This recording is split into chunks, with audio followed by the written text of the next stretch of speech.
ओम नमो भगवते वासुदेवाय नमः। नमस्कार प्रिय भक्तजनों, आप सभी का मायरा वॉइस चैनल में हार्दिक स्वागत है। आप सभी को मायरा वॉइस की तरफ से उत्पन्ना एकादशी की हार्दिक शुभकामनाएं। भगवान विष्णु की कृपा आप सभी पर सदैव बनी रहे। प्रिय भक्तजनों, आज की इस वीडियो में हम सुनेंगे उत्पन्ना एकादशी पर सुनी जाने वाली व्रत कथा। मार्गशीर्ष माह की कृष्ण पक्ष की एकादशी तिथि को उत्पन्ना एकादशी के नाम से जाना जाता है। ऐसी मान्यता है कि इस व्रत को करने से व्यक्ति को पिछले जन्म के पापों से मुक्ति मिल जाती है। उत्पन्ना एकादशी का व्रत करने वालों को इस कथा का पाठ अवश्य करना चाहिए, तभी उन्हें अपने व्रत का पूरा फल प्राप्त होता है। तो कथा सुनने से पहले आप सभी से मेरा विनम्र अनुरोध है, यदि अभी तक चैनल को सब्सक्राइब नहीं किया है तो सब्सक्राइब करें और कमेंट बॉक्स में विष्णु नारायण भगवान की जय हो या शंकर पार्वती भगवान की जय हो अवश्य लिखें। अब सुनिए कथा। युधिष्ठिर ने पूछा, भगवान, पूर्णिमा एकादशी तिथि कैसे उत्पन्न हुई? इस संसार में क्यों पवित्र मानी गई तथा देवताओं को कैसे प्रिय हुई? श्री भगवान बोले, कुंती नंदन, प्राचीन समय की बात है। सतयुग में मुर नामक दानव रहता था।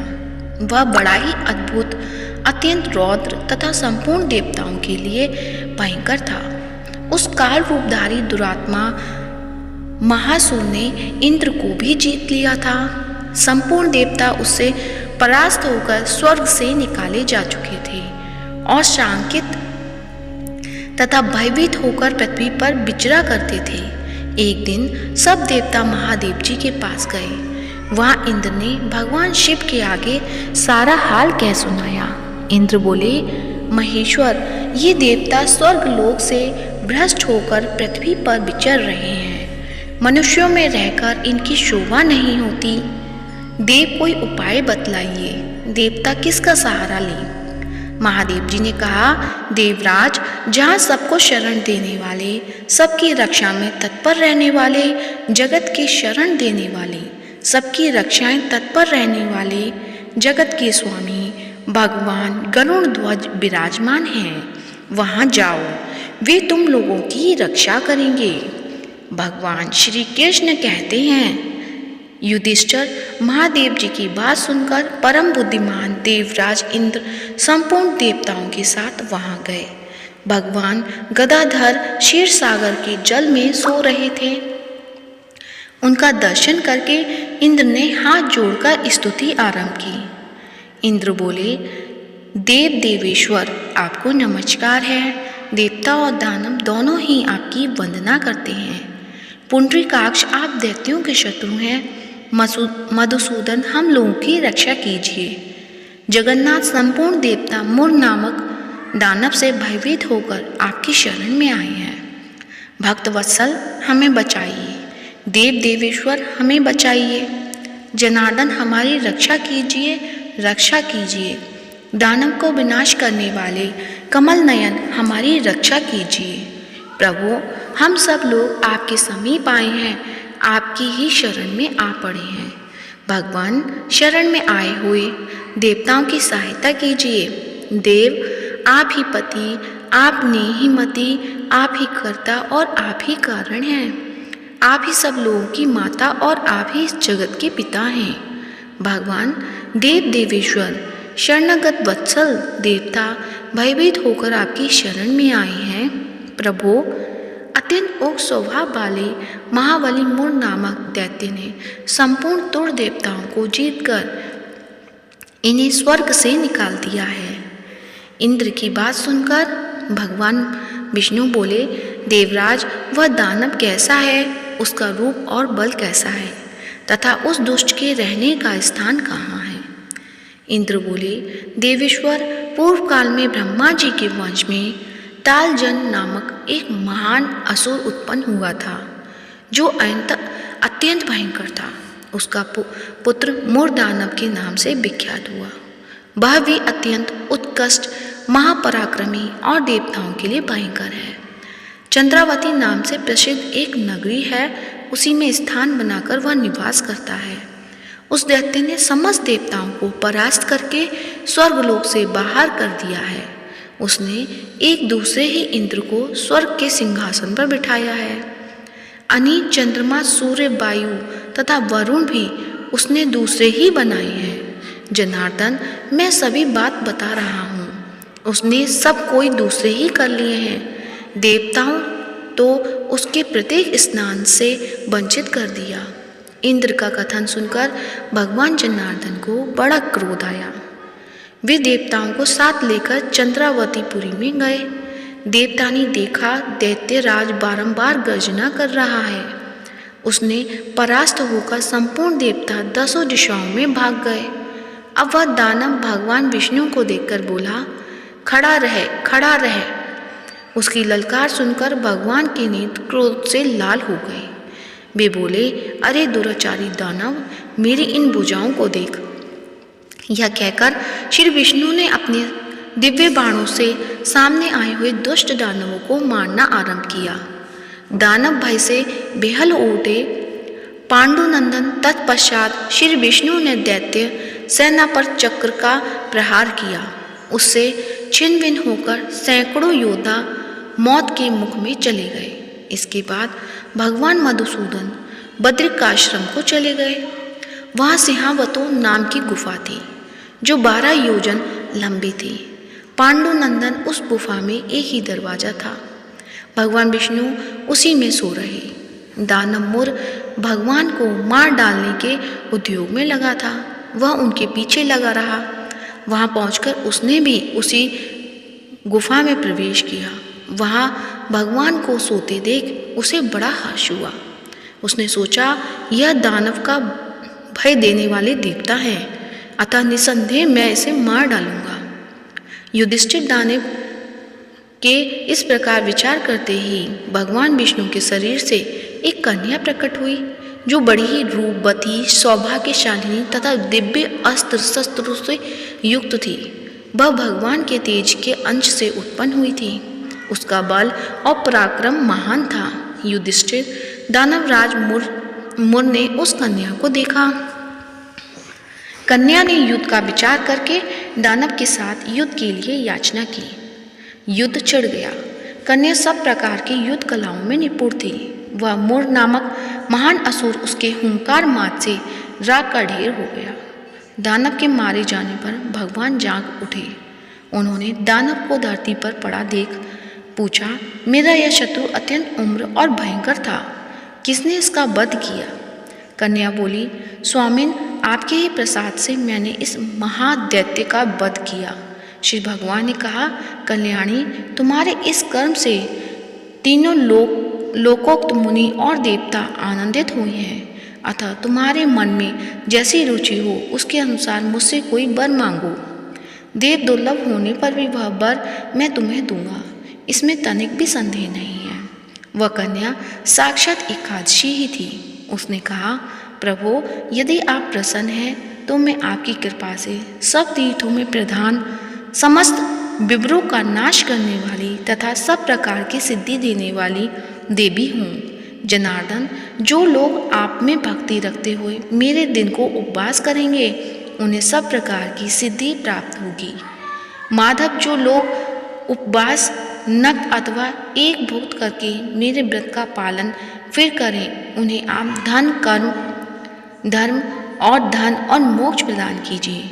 श्री विष्णु बोले, कल्याणी, तुम जो कुछ कहती हो वह सब पूर्ण होगा। भगवान श्री कृष्ण कहते हैं, युधिष्ठिर ऐसा वर पाकर महाव्रता एकादशी बहुत प्रसन्न हुई। दोनों पक्षों की एकादशी समान रूप से कल्याण करने वाली है। इसमें शुक्ल और कृष्ण का भेद नहीं करना चाहिए। यदि उदय काल में थोड़ी सी एकादशी, मध्य में पूरी द्वादशी और अंत में कंचित त्रयोदशी हो तो वह त्रिस्पर्शा एकादशी कहलाती है। वह भगवान को बहुत ही प्रिय है। यदि एक त्रिस्पर्शा एकादशी को उपवास कर लिया जाए तो एक सहस्त्र एकादशी व्रतों का फल प्राप्त होता है तथा इसी प्रकार द्वादशी में पारण करने पर सहस्त्र गुना फल माना गया है। अष्टमी, एकादशी, षष्ठी, तृतीया और चतुर्थी ये यदि पूर्व तिथि से बुध हो तो उनमें व्रत नहीं करना चाहिए। परिवर्तनीय तिथि से युक्त होने पर ही इसमें उपवास का विधान है।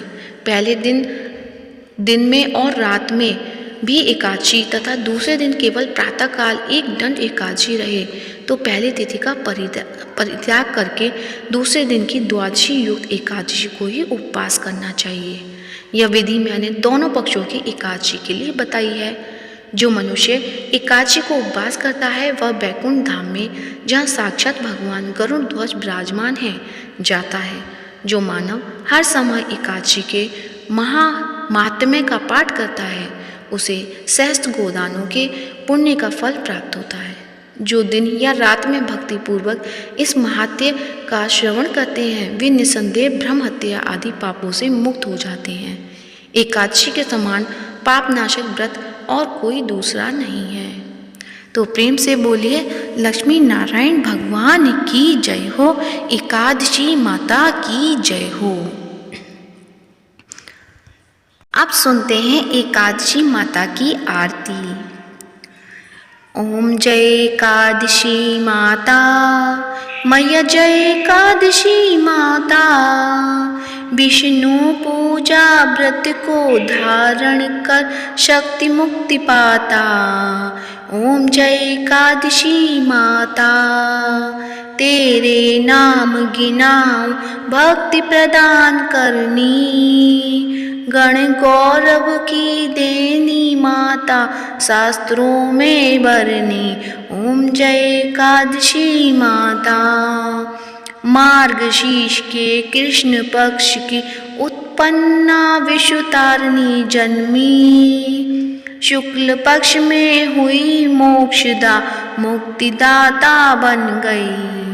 ओम जय एकादशी माता, पौष के कृष्ण पक्ष की सफला नामक है, शुक्ल पक्ष में हुई पुत्रदा आनंद अधिक रहे।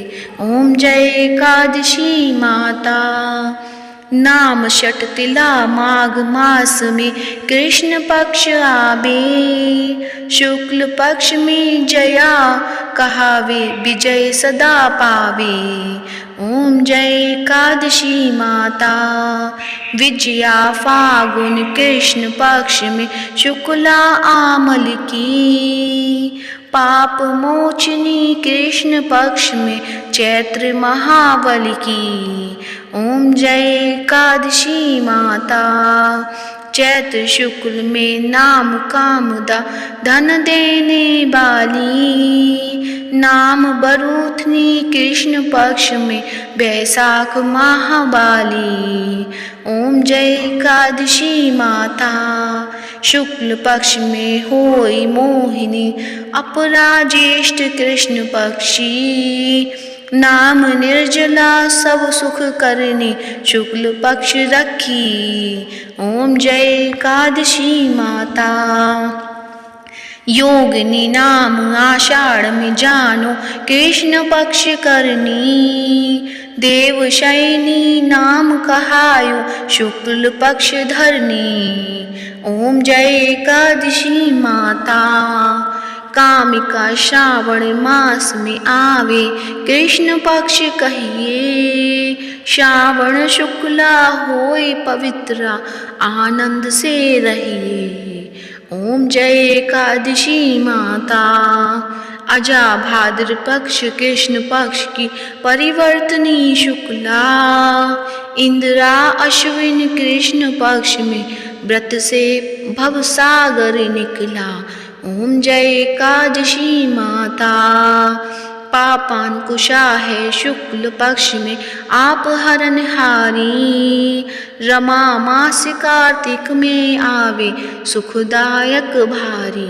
ओम जय एकादशी माता, देवउत्थानी शुक्ल पक्ष की दुखनाशक मैया, पावन मास में करूं बिनती पार करो नैया। ओम जय एकादशी माता, परमा कृष्ण पक्ष में होती जन मंगल करनी। शुक्ल मास में होई पद्मिनी दुख दारिद्र्य हरिणी। ओम जय एकादशी माता। जो कोई एकादशी की भक्ति सहित गावे, जन गुरुदिता स्वर्ग का वासा निश्चय वह पावे। ओम जय एकादशी माता। मैया जय एकादशी माता। मैया जय एकादशी माता।